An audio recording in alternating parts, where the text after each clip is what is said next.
जय हिंद दोस्तों। आज हमारा टॉपिक जो चलेगा वो साधारण ब्याज चलेगा।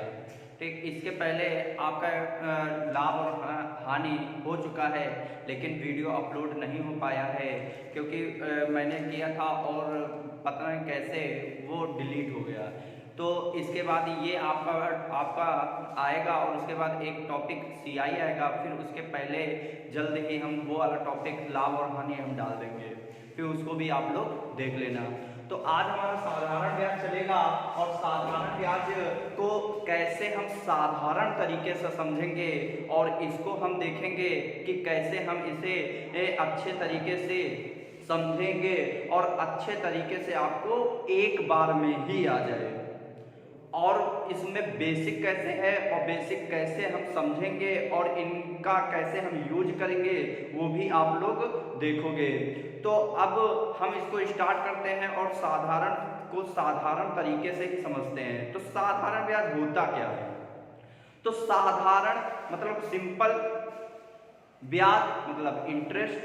तो इसका मतलब क्या हुआ कि जो चीज मुझे साधारण लगे उस पर कोई आपका कोई दिक्कत ना आए और सिंपल तरीके से वो काम आपका हो जाए, वही साधारण कहोगे।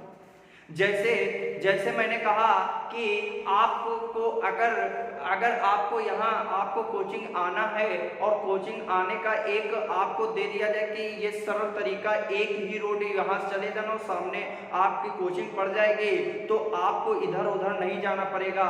तो इसका मतलब क्या हुआ? वो साधारण आपके लिए हो गया। उसी प्रकार यहाँ पर साधारण ब्याज में क्या होता है? ब्याज दो होते हैं, एक साधारण होता है और एक होता है चक्रवृद्धि। तो चक्रवृद्धि और साधारण में अंतर क्या होता है? तो इसमें अंतर ये होता है कि जो साधारण ब्याज होता है वो हमेशा आपका जो वार्षिक ब्याज देता है, जो आज ब्याज सेम ब्याज मिलेगा वो हर वर्ष समान ब्याज देता है। जो साधारण ब्याज होता है वो सिर्फ मूलधन पर ब्याज देता है। किस पर देता है? मूलधन पर ब्याज देता है। लेकिन जस्ट इसका जो आपका होता है CI मतलब चक्रवृद्धि ब्याज, जो चक्रवृद्धि ब्याज होता है वो साधारण ब्याज की तरीके तो एक पहले वर्ष समान ब्याज देता है मूलधन पर, लेकिन हर दूसरे वर्ष फिर हर वर्ष क्या होता है कि ब्याज मूलधन पर जो मिलेगा तो वो मिलेगा ही, और बाद में आपका जो ब्याज होता है वो ब्याज पर ब्याज देने लगता है। जैसे मैंने कहा 5,000 रुपए किसी से तुमने उधार लिए या तुमने दिए और उस पर 500 रुपया ब्याज हुआ, तो इसका मतलब 500 रुपया ब्याज हुआ तो आपका जो मूलधन था 5,000 था और ब्याज 500, तो इसका मतलब तुम्हारा जो मिश्र धन वापस करने जाओगे वो 5500 रुपया देने जाओगे कि नहीं जाओगे? लेकिन जब चक्रवृद्धि ब्याज में अगले बार जब ब्याज मिलेगा तो जो 5,000 पर ब्याज मिलता था तो वो 5,000 पर, और इस बार जो आपका नया मूलधन जो हो जाता है वो 5500 पर ब्याज मिलेगा। किस पर मिलेगा? 5500 पर ब्याज मिलेगा। जैसे हमने कहा कि आज हम देखते हैं साधारण ब्याज के बारे में, तो एक छोटा सा हमारा रूल होता है कि सिंपल इंटरेस्ट साधारण ब्याज बराबर होता है PRT बटे 100। तो SI मतलब सिंपल इंटरेस्ट, जिसे हम हिंदी में कहते हैं साधारण ब्याज। क्या कहते हैं? साधारण ब्याज कहते हैं। और हमारा जो P होता है वो प्रिंसिपल होता है। जो प्रिंसिपल क्या कहलाता है? वो हमारा मूलधन कहलाता है। क्या कहलाता है? मूलधन कहलाता है। और जो हमारा R मतलब रेट होता है, और रेट को हिंदी में क्या कहते हैं? दर कहते हैं। फिर उसके बाद जो हमारा टाइम T जो होता है वो टाइम होता है, जिसे हम कहते हैं समय। क्या कहते हैं? समय कहते हैं। तो हम इसको कह सकते हैं कि जो साधारण ब्याज बराबर होता है साधारण ब्याज बराबर जो होता है वो हमारा क्या होता है? मूलधन गुणे आपका दर और गुणे आपका समय बटे 100 होता है। क्या होता है? बटे 100 होता है। तो यहाँ साधारण ब्याज बराबर क्या होगा कि मूलधन गुणे दर गुणे समय बटे 100। क्या होगा 100 होगा। फिर उसके बाद अब यहाँ से एक चीज मैंने देखा कि जो साधारण ब्याज है वो मूलधन गुणे दर गुणे समय बटे 100 दिए। तो इसका मतलब क्या हुआ? इसका मतलब ये हुआ कि जो PRT है वो हमेशा गुणा में चल रहा है कि नहीं चल रहा है। तो इसका मतलब एक चीज मुझे समझ में आया कि साधारण ब्याज में कहीं पर भी PR मिल जाए या TR मिल जाए या PRT मिल जाए, कुछ भी मिल जाए, उसका मतलब वो गुणा होता है कि नहीं होता है। और उनका गुणनफल जो होता है वो किसके बराबर होता है? साधारण ब्याज के होता है। किसके बराबर होता है? साधारण ब्याज के होता है। जैसे जैसे मैंने कहा कि अगर आपको कहीं पर भी अगर रेट मिल जाए और आपको समय मिल जाए तो उसका मतलब क्या होगा? गुणा हो जाएगा। और इसका गुणा जो होगा वो किसके बराबर होगा?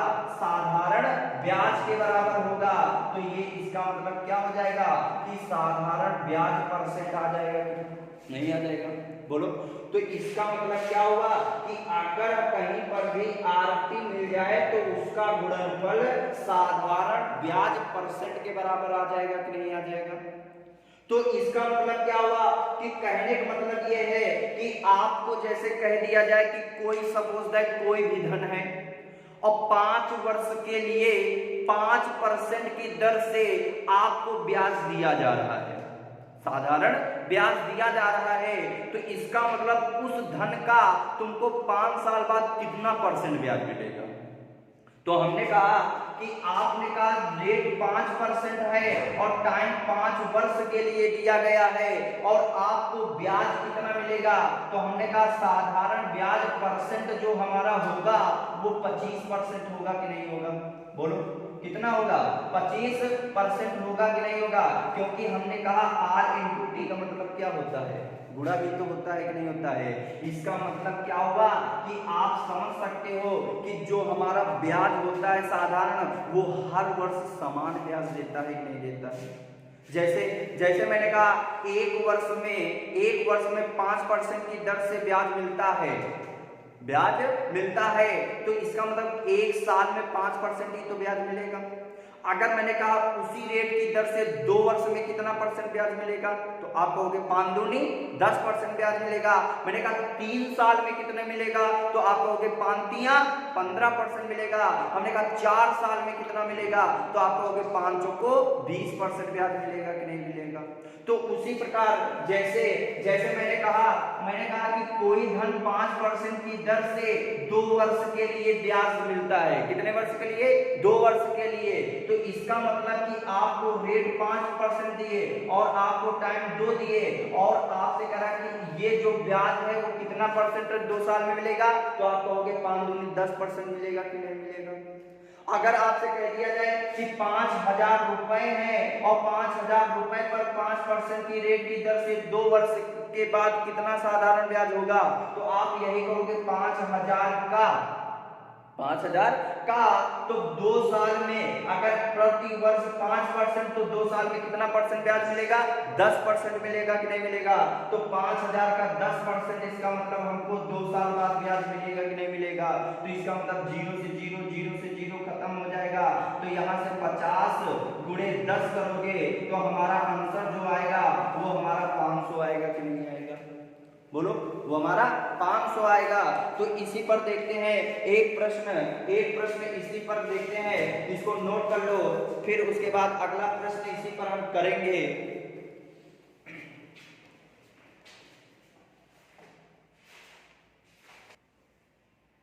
देखो ये प्रश्न आपको क्या कह रहा है कि 5,000 रुपए की धनराशि 10% वार्षिक साधारण ब्याज की दर पर 3 वर्ष के लिए उधार दी गई, उसका साधारण ब्याज ज्ञात कीजिए। तो अब यहां पर देखो क्या कह रहा है कि 5,000 रुपए की धनराशि। तो धनराशि मतलब प्रिंसिपल मतलब मूलधन। इसका मतलब आपको मूलधन जो दिए है वो आपको 5,000 रुपए दिए हैं कि नहीं दिए हैं? इसका मतलब क्या है, मूल धन है आपका। फिर उसके बाद आपको 10% वार्षिक, कितने परसेंट वार्षिक, 10%, तो 10% वार्षिक ये है, तो इसका मतलब आपको रेट जो दिए हैं वो 10% दिए हैं कि नहीं दिए हैं। फिर उसका कह रहा है कि 3 वर्ष के लिए, कितने वर्ष के लिए, 3 वर्ष के लिए आपको समय भी जो दिए हैं वो आपको 3 वर्ष दिए हैं। कितने वर्ष दिए हैं, 3 वर्ष दिए हैं।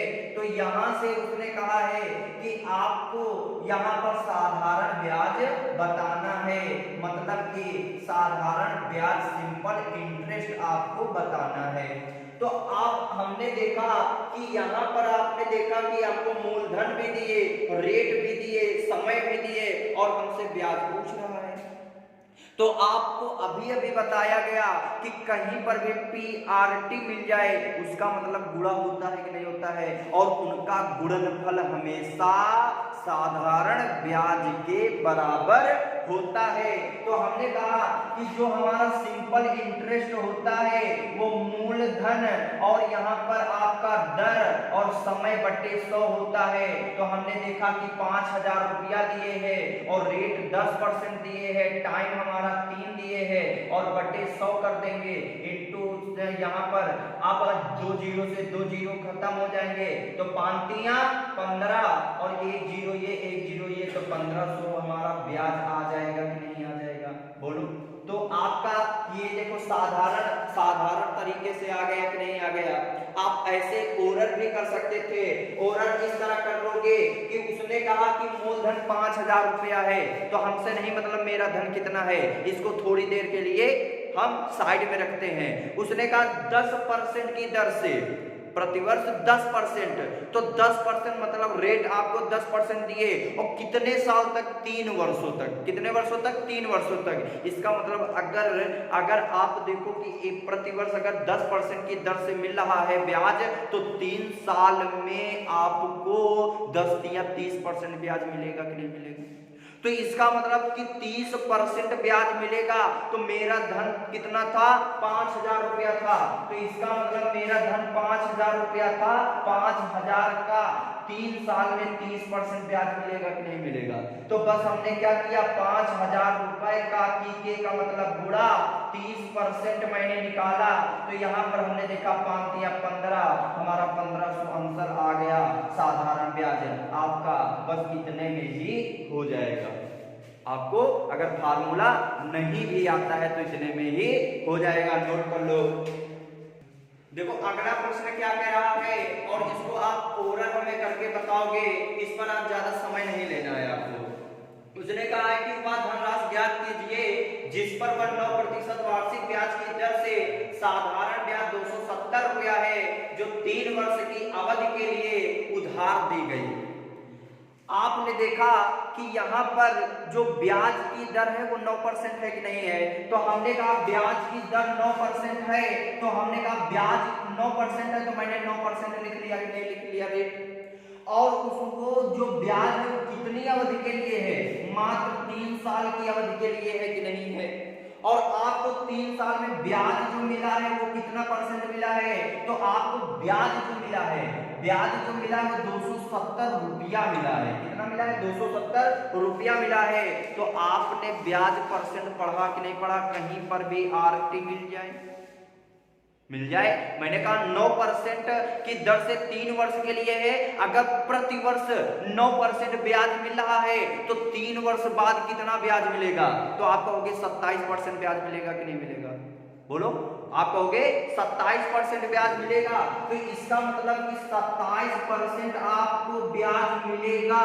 जो ब्याज 27% है वो किसके बराबर है, तो आप कहोगे 270 के ब्याज के बराबर है कि नहीं बराबर है, क्योंकि आपने अभी पढ़ा था कि जो साधारण ब्याज % जो होता है वो रेट इनटू टाइम % होता है कि नहीं होता है, बोलो होता है कि नहीं होता है। तो उसी प्रकार यहाँ पर देखो 27% बराबर 270 के, तो 1% बराबर कितना हो जाएगा, तो आप कहोगे 10 होगा, तो 100% बराबर कितना हो जाएगा, 1000 हो जाएगा कि नहीं हो जाएगा। बताओ ऐसे प्रश्न और करोगे कि नहीं करोगे, तो हमने कहा 1 साल में 9%, तो 3 साल में 27%। अगर 27% ब्याज मुझको मिल रहा है तो सवाल में कितना परसेंट मिल रहा है? 270। तो इसका मतलब कि 27% जो है वो 270 के बराबर है। तो 1% बराबर आपका कितना हो गया? 10 के। तो 100% बराबर कितना हो जाएगा? तो आप कहोगे 1000 हो जाएगा कि नहीं हो जाएगा? हो गया उत्तर, नोट कर लो।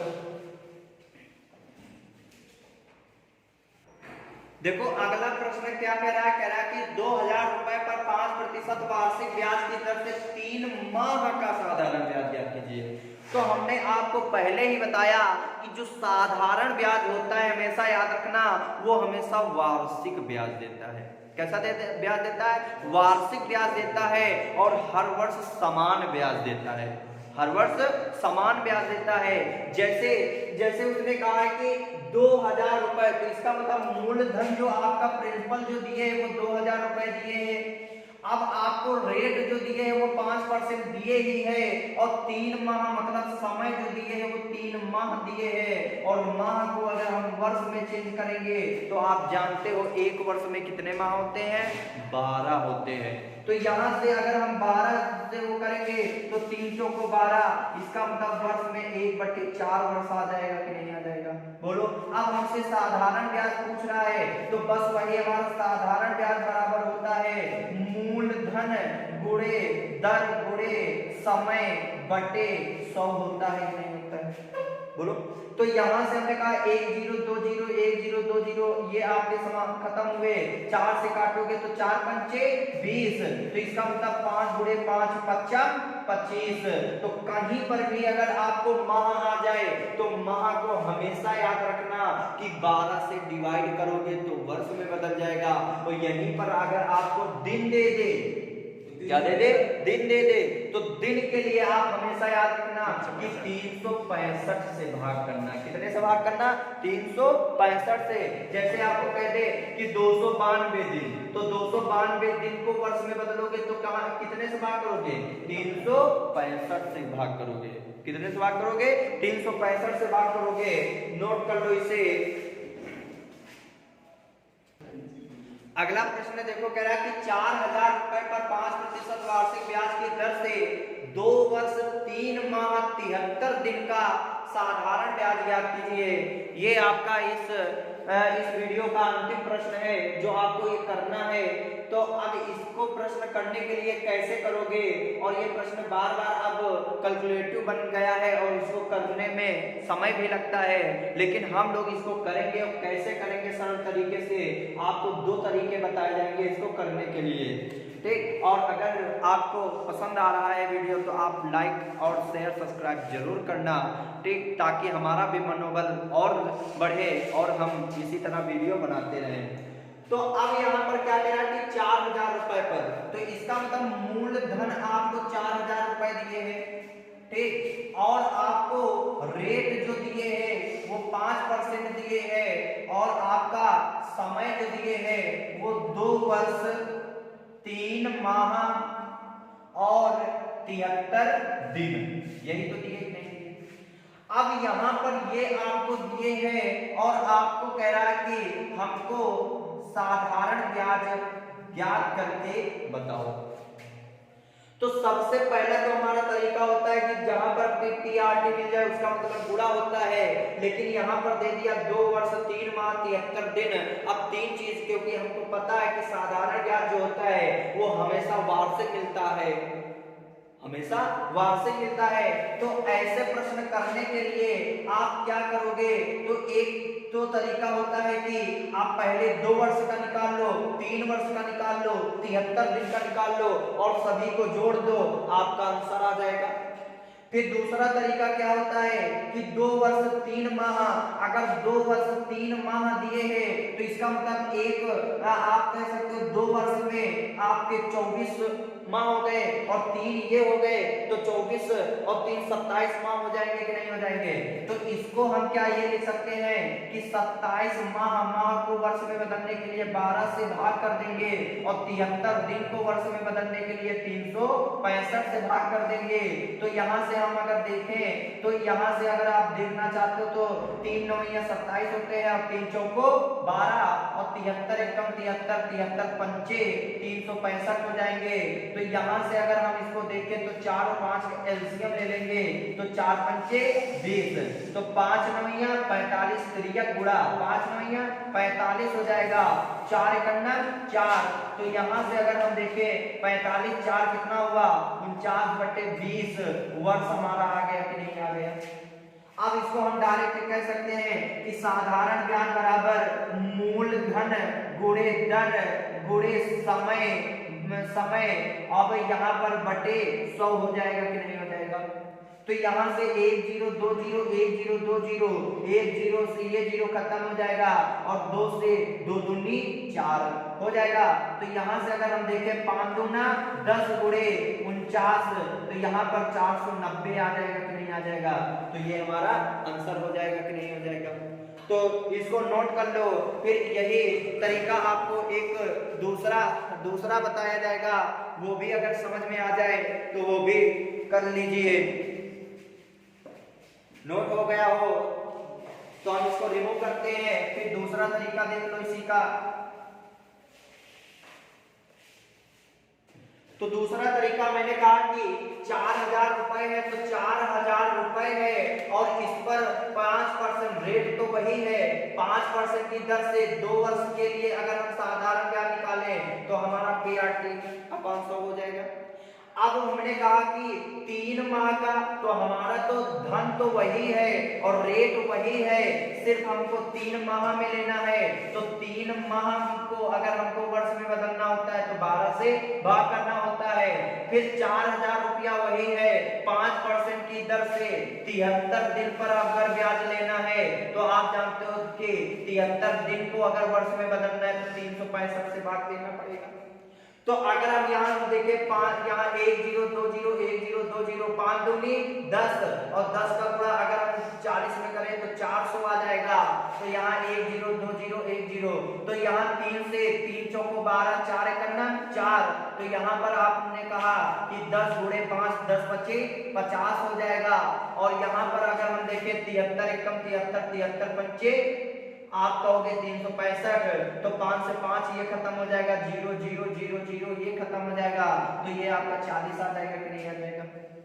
तो यहाँ पर हमने देखा 400 फिर 50 फिर 40, तो इसका मतलब कि 50 40 आपका हो गया 90, 400 में 90 जोड़ोगे तो आपका आंसर 490 आ जाएगा कि नहीं आ जाएगा। तो आपका ये भी तरीका है, अगर ये भी तरीका आपको पसंद आए तो ये भी आप नोट कर सकते हो।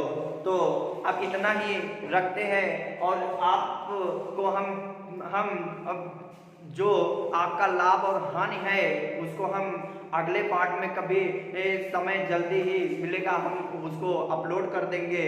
तो इस वीडियो को जरूर देखें और बेसिक से बताया गया है। तो अगला पार्ट अगले नेक्स्ट डे आएगा। बोलो जय हिंद।